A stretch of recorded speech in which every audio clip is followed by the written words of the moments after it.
Hello children, today I am going to tell you a story about Lio the iguana. Lio is an old iguana living on Bonaire. He is a deep green, blue, greyish colour with some brown spots on his legs. He has a big beard, a long tail, a strong back and firm legs. He also has a big head. You can see that Lio is an old iguana, but Lio is still very strong and very fast. He can easily outrun people who chase him, but that does not happen very often.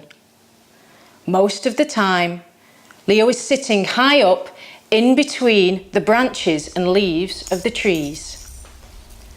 You cannot see him very well, especially when it's a huge mango or conifer tree. You wouldn't even know there was an iguana hiding there, and he can sleep and snack on the fresh leaves. But Lio needs to come down from the trees to get some sun. Yes, Lio needs to sunbathe every day. This is very important for his health. The sun's rays give Lio energy to move. Lio feels weak without the solar energy. But after bathing in the sun, Lio feels strong again and becomes very hungry. He will then set out to look for fresh leaves. Lio really likes young, small plants. His favourites are asparagus plants, delicious pepper leaves, or bean seeds. Sometimes other iguanas come to visit him. Lio knows all of them because they all live in the same neighbourhood. Today they are visiting him, but sometimes he sits in their trees snacking on their leaves. Lio lives in the neighbourhood called Hatto. Lio can swim really well.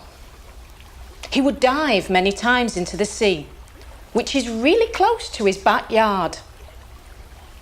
He would crawl to a small pier and jump on the rocks and slip into the water. He would swim laps and then take the same route home. Sometimes he would stay and he would sunbathe on the rocks. The sun made the rocks really warm, just how Lio liked it. Late one afternoon, Lio was strolling along the yard, enjoying the last of the sun's rays before it turned dark.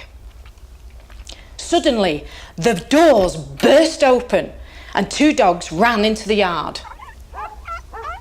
They bolted towards him, one on each side.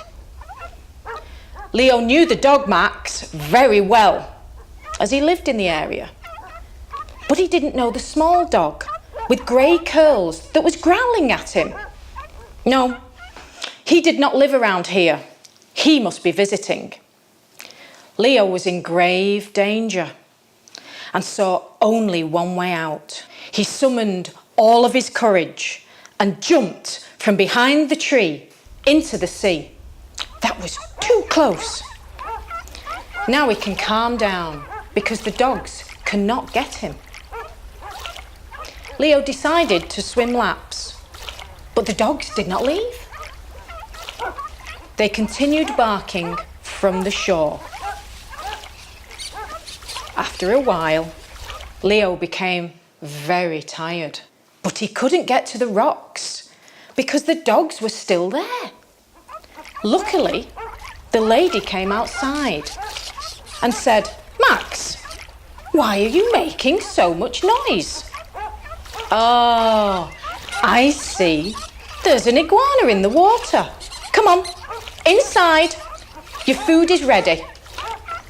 As soon as the dogs ran into the house, Lio got out of the water and climbed the tree as fast as he could.